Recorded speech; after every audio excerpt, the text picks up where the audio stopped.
ဒီဖြစ်ဖြစ်တုန်းကကျွန်တော်အသက်10နှစ်ပဲရှိပါသေးတယ်။ဘာထူးထူးခြားခြားမှတိတ်မဖြစ်လေမရှိတဲ့အီလီနွိုက်ပြည်နယ်မျိုးလေးတစ်မျိုးကတိတ်ဆိတ်တဲ့ရက်ွက်တစ်ခုမှအေးပြက်လှတာပါ။အဲဒီတုန်းကဆောင်းဦးရာသီအစာပိုင်းမိုးတဲနေတဲ့နေ့လည်ခင်းတစ်ခုပေါ့။အမေကအပြင်ခဏသွားစရာရှိလို့ခဏလေးပဲကြာမှမှုအိမ်မှာတယောက်တည်းနေခဲ့လို့ရမလားလို့မေးပြီးထွက်သွားခဲ့တယ်။ကျွန်တော်အဲကန်ကျမ်းပေးမှာထိုင်ပြီးကော်ဖတ်ရုံစီရီယစားရင်ကာတွန်းထိုင်ကြည့်နေတာကိုမမီနေပါသေးတယ်။မိုးရေစက်တွေကပရင်းပေါက်မှန်ကိုတဖြောက်ဖြောက်လာရိုက်ခတ်နေတယ်။အင်ကြီးကပုံမှန်မဟုတ်ပဲတိတ်ဆိတ်နေတယ်လို့ခံစားရပြီးအပြင်ဘက်ကမိုးအုံနေတဲ့ရာသီဥတုအကြောင်းအရာအားလို့ကမိုင်းညုတ်နေတယ်။ရုတ်တရက် TV ဖန်သားပြင်ကရစ်သွားတယ်။ရုပ်ပုံတွေရက်တန့်သွားပြီးအတန်တွေကလည်းတရှဲရှဲမြည်ကပြက်သွားပြီးနောက်ဖန်သားပြင်တစ်ခုလုံးမဲနှက်သွားပါတော့တယ်။ကျွန်တော်လည်း TV ပြန်လာမလားဆိုပြီးထိုင်ဆောင်နေတော့အနီရောင်အရာတစ်ခုအဲခန်းပရင်းပေါက်ရှေ့ကနေဖြတ်သွားတာကိုတွေ့လိုက်ရတယ်။ပထမတော့အဖေကဖြတ်မောင်းသွားတဲ့ကားမီးရောင်ဒါမှမဟုတ်တခုခုရဲ့အရေးထင်လဲလို့ပဲထင်လိုက်တာ။ဒါပေမဲ့နောက်တစ်ခါထပ်ဖြတ်သွားပြန်ရော။ဒီတစ်ခါတော့ပူဖြေးတယ်။တေချာကြည့်လိုက်တော့အနီရောင်မိုးပြန်ပူပေါင်းတစ်လုံးညာ။ပရင်းပေါက်မှန်ရဲ့အပြင်ဘက်မှာဘဲကနေညာဘက်ကိုမိုးရီထဲမှာတလွတ်လွတ်နဲ့ဖြတ်သွားတာပါ။အဲ့ဒီတော့မှအဲခွန်းပရင်းပေါက်ကလုံအောင်ပိတ်မထားဘူးဆိုတာကိုကျွန်တော်သတိထားမိလိုက်တယ်။မိုးရီတွေပတ်ဝေလောက်တဲ့အထိဟနေတာဗျာ။ကျွန်တော်နည်းနည်းတော့ဇဝေဇဝါဖြစ်သွားတယ်။ဘာလို့လဲဆိုတော့ပရင်းပေါက်ကိုကျွန်တော်မဖွင့်ထားသလိုအမေကလည်းအိမ်ကမထွက်ခင်ပရင်းပေါက်တွေအကုန်လုံးပိတ်သွားတယ်ဆိုတာသိချလို့ပါ။ကျွန်တော်ဘာလို့ညမလဲဝေခွဲမရဖြစ်နေတော့မှပဲအဲ့ဒီပူပေါင်းကအိမ်ထဲကိုဝင်လာပါလေရော။ဟာနေတဲ့နေရာကနေတဆင့်အခန်းထဲကိုဖြည်းဖြည်းချင်းလွင့်ဝင်လာတာပါ။ပူပေါင်းမှာအဖြူရောင်ကျူးမြင့်လေးချီထားပြီးကျူးအစုံမှာသေးငယ်တဲ့အရာတစ်ခုပါလာတယ်။စာရွက်ခေါက်လေးတစ်ခုပါ။စာတုံးလေးရေးထားတာပုံရတယ်။ကျွန်တော်ဖြည်းဖြည်းချင်းမှတ်တက်ရက်ပြီးအဲ့ဒီစီကိုရှောင်သွားလိုက်တယ်။ဘာကြောင့်မှမသိဘူးပဲရင်တွေကတော့ဒိန်းဒိန်းစောင့်ခုံနေပြီ။တုံးရင်းနေတဲ့လက်ချောင်းကျွေနဲ့စာရွက်ကိုဖြီးကြည့်လိုက်တော့စလုံး၅လုံးပဲရေးထားတာတွေ့လိုက်ရတယ်။ I am coming for you တဲ့။ကျွန်တော်အဲ့ဒီစာကိုကြုံကြည့်နေမိတယ်။အနီးနားကမွေးနေ့ပွဲတစ်ခုခုကနေလွတ်လာတဲ့ပူပေါင်းထင်မယ်လို့ပဲတွေးလိုက်မိတာပေါ့။ရုတ်တရက်တကားခောက်တန်ကြားလိုက်ရတယ်။အရှိတကားပေါက်စီကားပါ။အစားတော့တကားခောက်တန်ကတိုးတိုးလေးဒါပေမဲ့ခဏကြာတော့တစ်သားကိုကုတ်ချစ်နေတဲ့အတန်လိုမျိုးစူးစူးဝါးဝါအတန်ကြီးပြောင်းသွားတယ်။တဆိုးတယောက်ကလက်သေးတွေနဲ့အိမ်တကားကိုကုတ်ချစ်နေတယ်လို့မျိုးပဲ။အိမ်ထဲမှာကျွန်တော်တယောက်ထည့်ရှိနေတာလीကြောက်လွန်းလို့တတိမခံနိုင်တော့တဲ့အဆုံးဘသူလဲလို့အော်မေးလိုက်တယ်။ကုတ်ချစ်တန်ရပ်သွားတယ်။တကားနားကနေခြေတန်းတွေဝေးရာကိုထွက်ခွာသွားတာကြားလိုက်ရတယ်။တကားဘက်ကိုပဲစိုက်ကြည့်ပြီးတယောက်ယောက်များတကားကိုဝုန်းခနဲ့ထော့တော့မလားဆိုပြီးတွေးနေမယ်။ဘာမှထပ်မထင်လာဘူး။ကြောင်တော့မဟုတ်တောကြောင်တကောင်ကောင်ထိမှာပါငါဟာကအလားကတွေးလည်နေတာမှလို့တွေးပြီးတပြင်းချလိုက်မိတယ်အဲ့ဒီအချိန်မှာပဲတော့ဝါဟာနေတဲ့ပရင်းပေါက်ကနေအတန်တူတူလေးထွက်လာတယ်ဟေးကလေးလေးကျွန်တော်ဖြည်းဖြည်းချင်းလှည့်ကြည့်လိုက်တော့ Pennywise လို့ဝတ်ဆင်ထားတဲ့လူပရင်းပေါက်ကြားကနေချောင်းကြည့်နေတာကိုတွေးလိုက်ရတယ်သူမျက်နှာကအကွဲ6တွဲနေတဲ့ကြောက်တုံးလို့ထင်နေပြီးဆေးတွေကအရေပေါ်မှာကွာကျနေတယ်မျက်လုံးကသွေးတယ်လို့မျိုးအနီးရောက်အရေစီးကျနေပြီးနှာခေါင်းကဆူရွှက်ပြောင်လက်နေတယ်။သူ့ရဲ့အဝါရောက်မျက်လုံးတွေက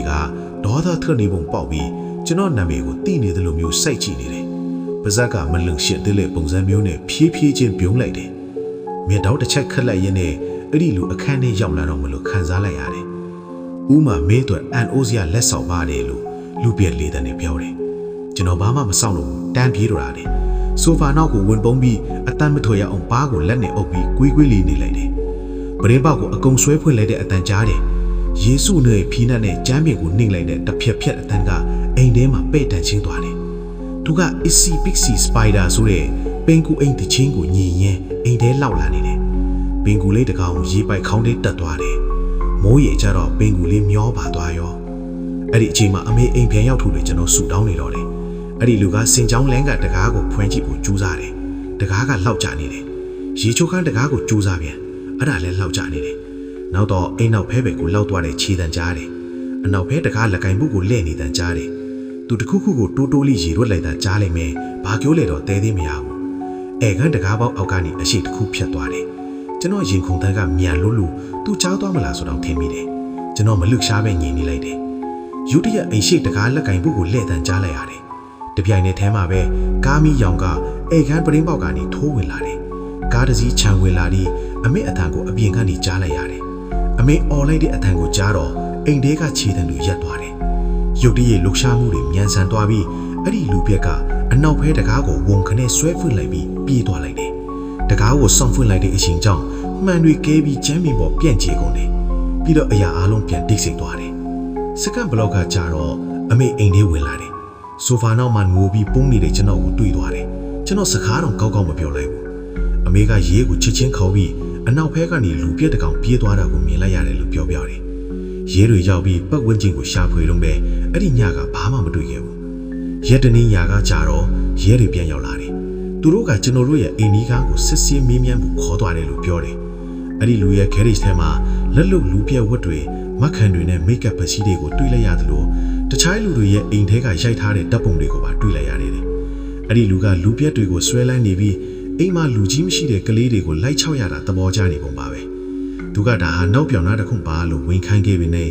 ကလေးတယောက်တည်းရှိတဲ့အိမ်ကိုဖောက်ကျွမ်းဝင်ရောက်တာကတော့ဘလို့မှရဲစရာမကောင်းဘူးအဲ့ဒီညကစပြီး15နှစ်ကြာပါပြီဒါပေမဲ့သူ့ခြေတန်းတွေကိုကျွန်တော်အခုထိမှတ်မိနေတယ်အဲ့ဒီညသူညီနေတဲ့ပုံစံကိုလည်းမမေ့နိုင်သေးပါဘူး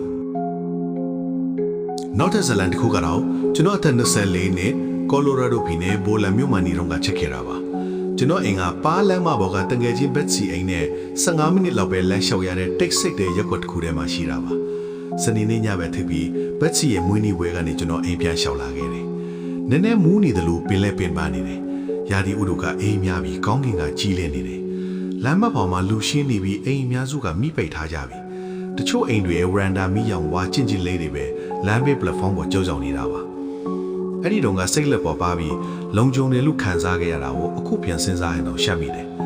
လက်ထဲမှာဖုန်းကိုကိုင်းပြီး message တွေဖတ်ရင်းရှောက်လာတော့လမ်းဘက်ချမ်းတစ်ခုကအိမ်ဝရန်ဒါမီတိုင်တစ်ဖြက်ဖြက်လင်းလိုက်မိလိုက်ဖြစ်နေတာကိုလှမ်းမြင်လိုက်ရတယ်မီးလုံးကပြက်ခါနီဖြစ်နေတယ်လို့မြင်းမြန်းဆန်းဆန်းနဲ့ပုံမှန်မဟုတ်ပဲလင်းလိုက်မိလိုက်ဖြစ်နေတာပါမီးမိတ်သွားပြီးပြန်လင်းလာတဲ့အချိန်တိုင်းမှာမီးတိုင်အောက်ကလူအရိပ်တစ်ခုကိုတွေးလိုက်ရတယ်လို့ခံစားရတယ်အစကတော့အမှောင်ထဲမှာမျက်လုံးအသားမချသေးလို့ပြီးတော့အရက်တောက်ထားလို့ထင်တာနေမှာပါတော့ကို့ဘာသာဖြေသိမ့်လိုက်ပေမဲ့အရိပ်ကမပြောက်သွားဘူး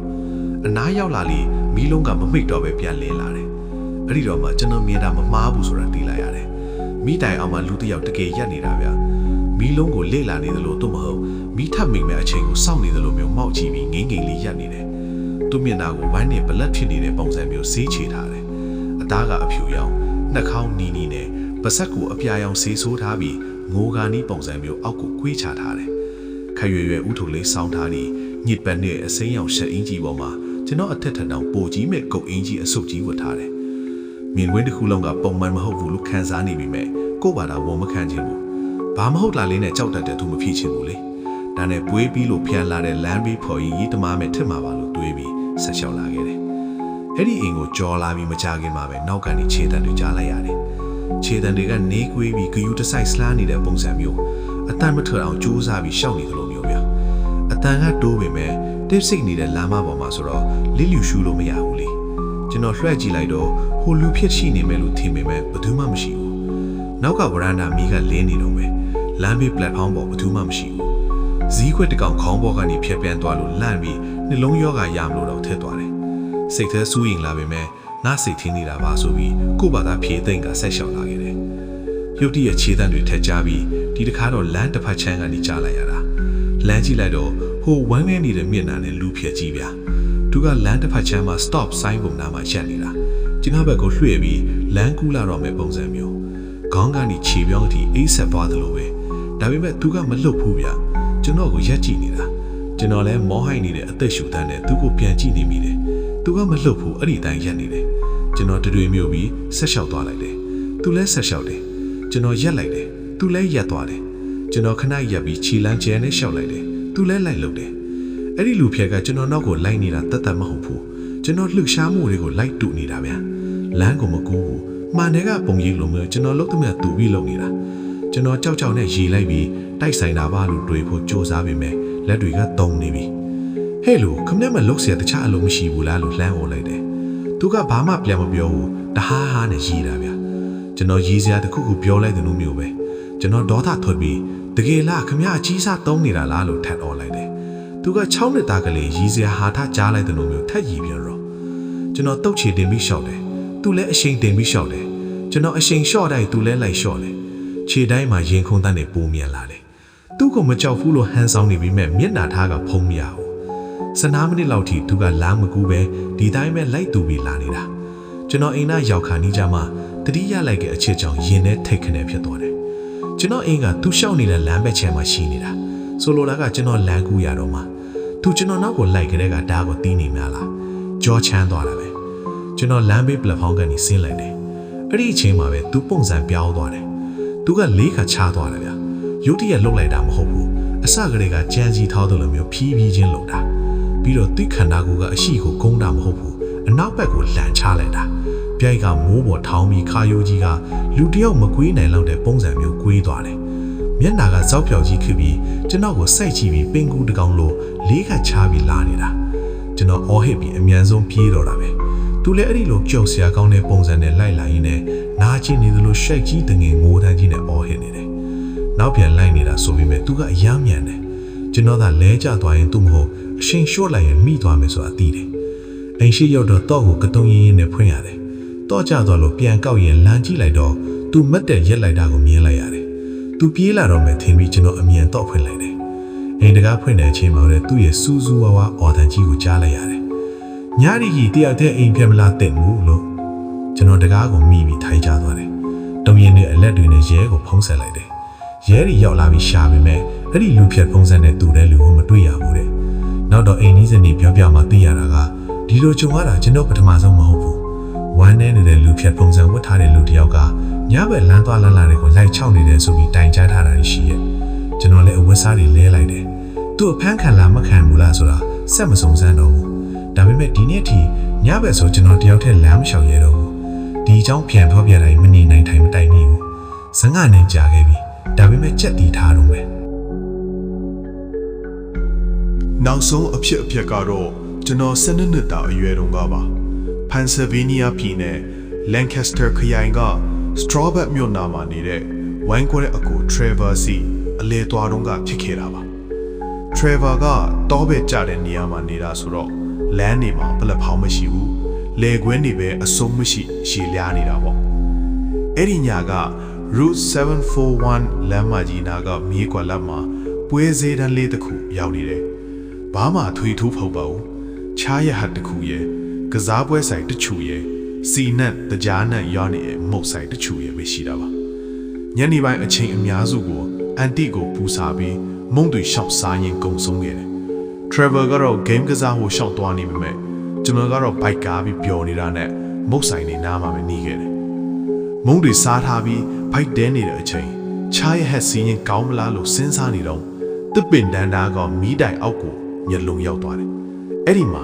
လူပြင်းမှတရားရနေတာဗျ။မျက်နာကိုအဖြူရောင်ချဲထားပြီးမျက်လုံးတစ်ဝိုက်မှာအမဲရောင်ကျဲပုံစံနေဆွဲထားတယ်။မျက်လုံးတွေကဟောက်ပက်နဲ့စိုက်ကြည့်နေပြီးနှာခေါင်းနီနေနေပေါ့။ပါဇက်ကတော့အနီရောင်ရင့်ရက်ပြူးနေတဲ့ပုံစံဆွဲထားတယ်။စပင်ကိုဘေးနှစ်ဖက်ခွဲချီထားပြီးအဖြူအမဲကျဝတ်စုံနဲ့ဖဲပြားလေးတတ်ထားတယ်။သူကဘသူ့ကိုမှဖြိုးဖြစ်နေတာမဟုတ်ဘူး။လေထဲမှာပရန်တစ်ချက်ခံထားသလိုမျိုးလက်ကိုဟိုဘက်ဒီဘက်တွန်းလိုက်ဆွဲလိုက်လုံနေတာလူတွေကသူ့ကိုမမြင်သလိုမျိုးဖြတ်သွားနေကြတယ်ကျွန်တော်သူ့ကိုကြည့်ရတာတမျိုးကြီးမို့လို့ကြည့်နေမိတယ်ယူတီရဲ့သူရက်သွားတယ်ခေါင်းကိုဖြည်းဖြည်းချင်းလှည့်ပြီးကျွန်တော်ကိုစိုက်ကြည့်တယ်သူ့မျက်လုံးတွေကအယောင်မရှိပဲပြူးကျင်နေပြီးမျက်တောင်းမခတ်ဘူးပြီးတော့လက်မြောက်ပြီးကျွန်တော်ကိုဖြည်းဖြည်းချင်းလှမ်းလက်ပြတယ်ပြန်မပြရင်ရိုင်းရကြမလားဆိုပြီးကျွန်တော်လည်းလက်ပြန်ပြလိုက်တယ်သူထပ်ပြပြန်ရောကျွန်တော်လည်းထပ်ပြတယ်သူတတိယအချိန်ထပ်ပြပြန်ရောဒီတစ်ခါတော့ပိုဖြည်းပြီးလက်ချောင်းတွေကိုကွေးကသူ့စီလာခဲ့ဖို့ခေါ်နေတယ်လို့မျိုးလုပ်တယ်အဲ့ဒီကြမှာစိတ်ထဲကမျိုးဖြစ်သွားတယ်သူကလက်ပြနေတော့ပဲကျွန်တော်လက်ချပြီးလှည့်ထွက်လာလိုက်တယ် Travel ကိုသွားရှာပြီးသူ့လက်မောင်းကိုဆွဲကဟိုနားမှာကြောက်စရာကောင်းတဲ့လူပြစ်မှတရားရှိတယ်ငေါ့ကိုလက်လန်းပြနေတယ်လို့တိုးတိုးလေးပြောလိုက်တယ် Travel ကဘယ်မှာလဲဆိုပြီးကြည့်တော့ဘသူမှမရှိတော့ဘူးမီးတိုင်အောက်မှာဘာမှမရှိဘူးမီးနဲ့နှုတ်ဆက်လောက်ကြတော့ကျွန်တော်ဘိုက်ကအဆက်အောင်လာတယ်အန်ဂျင်တလို့ဖြစ်လာတာနဲ့ပွဲစည်းတန်းမှမအန်ဂျင်လို့အိမ်ပြန်တော့မယ်လို့ပြောလိုက်တယ် Travel တော့အိမ်က10မိနစ်လောက်လမ်းလျှောက်ရင်ရောက်တယ်ပွဲစည်းတန်းကအတန်းတွေတဖြည်းဖြည်းဝေးကွာကြံရစ်ထည့်တယ်ပရစ်အော်တန်းတွေကြားရပြီးလေးပြေလေးတိုင်ကြီးတယ်လမ်းကလူပြက်ပြီးကားတောင်တစ်စီးမှမတွေ့ရဘူးကျွန်တော်ပုံမှန်တိုင်းလမ်းလျှောက်လာတော့တာရာပွားစီးမှုတန်းဝစ်ဆိုကြားလိုက်တယ် ဘယ်ဘက်ကနေကြားလိုက်လို့လှည့်ကြည့်လိုက်တော့ဟိုလူပြက်မှကြီးဗျာလမ်းဘေးမီးတိုင်အောက်မှာရပ်နေတာရင်ထဲဒိတ်ခနေဖြစ်သွားတယ်ကျွန်တော်ဒီရောက်နေတာသူဘယ်လိုလောက်သိတာလဲသူကကျွန်တော်ကိုစိုက်ကြည့်ရင်နဲ့စောစောကလိုပဲလက်လန်းပြတယ်ကျွန်တော်မကြောက်ချင်ရောက်နဲ့လိမ့်လျှောက်နေပေမဲ့တကူလုံးကအာယုံကြောတွေကဒီအမျိုးသမီးပုံမှန်မဟုတ်ဘူးလို့သတိပေးနေတယ်လို့ပဲဒီတစ်ခါတော့ကျွန်တော်လက်ပြန်မပြတော့သူ့ခြေတင်ပြီးသူ့ကိုကြော်လောက်လျှောက်သွားလိုက်တယ်ကျွန်တော်ကြော်သွားတဲ့အထိသူလိုက်ကြည့်နေတာဆိုတာခံစားရတယ်စက္ကန့်ပိုင်းလောက်နဲ့လှည့်ကြည့်လိုက်တယ်သူမရှိတော့ဘူးကျွန်တော်ပိုးမြင်မြန်လျှောက်လိုက်တယ်နောက်ထပ်မိနစ်နဲ့ကြာတော့နောက်တစ်ခါထပ်လှည့်ကြည့်လိုက်တယ်မရှိဘူးရုတ်တရက်ဒုတိယကြိမ်တာရာပွားစိမုတ်ပံကိုညာဘက်ကနေကြားလိုက်ပြန်ရောကြော်တဲ့စိတ်သွားတာပဲလှမ်းကြည့်လိုက်တော့သူရှိနေပြန်ပြီလမ်းဘေးမှာရပ်ပြီးတေမင်းတမန်အကြည့်နဲ့လက်လန်းပြနေတာကျွန်တော်စပြေးတော့တာပဲလှမ်းကြည့်လိုက်ရင်သူမရှိတော့ဘူးဒါပေမဲ့စက္ကန့်ပိုင်းလောက်နဲ့လမ်းဘေးမှာပြန်ပေါ်လာတယ်သူ့ကိုတွေးလိုက်တိုင်းရှေ့ကမီးတိုင်အောက်ကိုရောက်နေပြီးကျွန်တော်နဲ့ပိုနီးလာသလိုပဲအမြဲတမ်းလက်ပြနေတယ်အတန်တော့မထွက်ဘူးသူကလမ်းလျှောက်နေလားမဟုတ်ပဲနေရာတစ်ခုကနေတစ်ခုကိုခုန်ကြိုပြီးရောက်လာတာဘယ်လိုလုပ်အဲ့ဒီလိုရောက်လာလဲကျွန်တော်မစင်စားတော့ဘူးအဆုံးမရှိအိတ်မယ်ဆိုကြည့်လို့ပဲသူ့ကိုမြင်ရမယ်လက်ပြမယ်ပျောက်သွားမယ်ပြီးရင်တာရာပွားစီမှုတန်ကြားရမယ်ပြန်ပေါ်လာမယ်သူ့ကိုလက်ပြန်ပြမိတာတော်တော်မားသွားပါလားလို့နောင်တရမိတယ် Travel တို့အိမ်ကိုလှမ်းမြင်ရတဲ့အချိန်မှာကျွန်တော်အားကုန်ပြေးနေပြီအိမ်ထဲဝင်းတာနဲ့တကားကိုဝုန်းခနဲ့ပိတ်ပြီးတုံရီနဲ့လှောက်ချလိုက်တယ်ဦးလီနဲ့အန်တီကဆိုဖာပေါ်ကနေလန့်ပြီးထလာကြတယ်အပြင်မှာလူပြက်မတယောက်ရောက်နေတယ်ပွဲစည်းတန်းကနေကျွန်တော်နောက်လိုက်လာတာတယောလိုပေါ်လာတယ်လို့မောပြီးပြုတ်လိုက်တယ်